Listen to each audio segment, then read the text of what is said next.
ప్రియులారా, మన ప్రభు అయిన యేసు క్రీస్తు నామంలో మీకు శుభోదయం.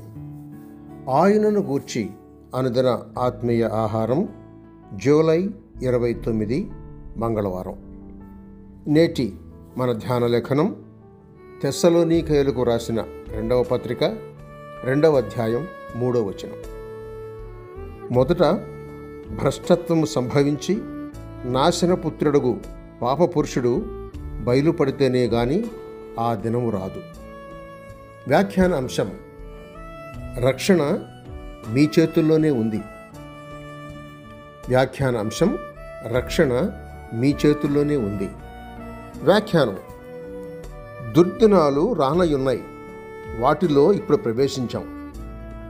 నోవహు దినాల్లో జరిగినట్లు పెండ్లిండ్లు, తినుటయు త్రాగుటయు, జలప్రళయము వచ్చి అందరిని కొట్టుకొని పో వరకు ఏమీ ఎరగకుండా పోవుట సంభవించాయి.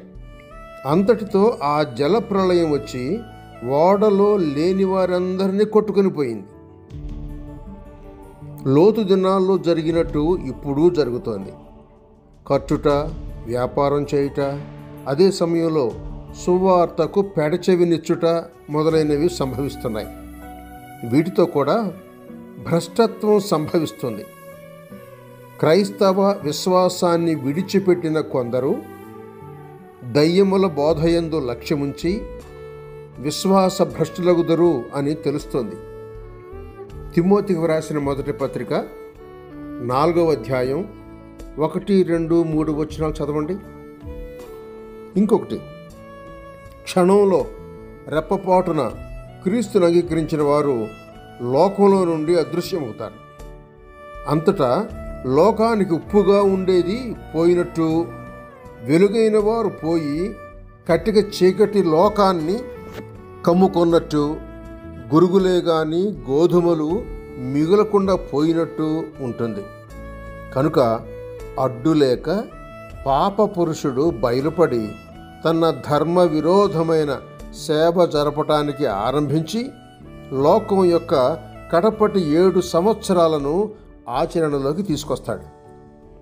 మీరు యోగ్యులు అని ఎంచబడి లూకాసు సువార్త 21వ అధ్యాయం 36వ వచనం ప్రకారం జరగబోయే ఈ సంగతులను తప్పించుకుంటారా, లేక ఆ భయంకరమైన కాలంలో చిక్కుబడి ఉంటారా?